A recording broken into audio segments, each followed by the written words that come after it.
Here is everything you need to know to knit this shrug. Save this video for future reference.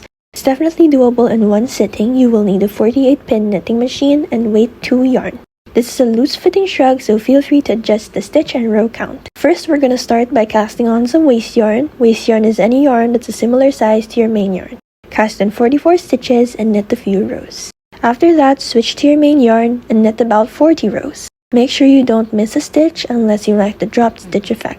If you want to drop a stitch on purpose, remove the working yarn from one peg and continue knitting. The unworked stitch will drop. End by knitting a few rows of waste yarn again.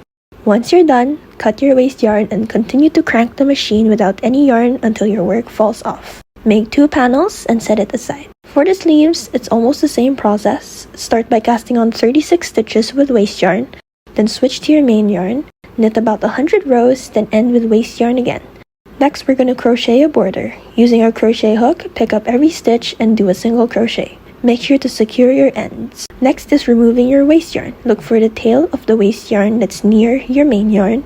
Go to the other end and look for the last stitch. Cut that stitch. Now go back to the tail and slowly pull. Your waste yarn should come off. Do this for all waste yarn sections. Lastly, we are going to assemble the shrug. I'm using a dress form to show you a bit better, but you don't need one. You basically have to sew these parts in any order, then sew the sleeves. You can stop at any length here. Repeat on the other sleeve. And here is my finished shrug.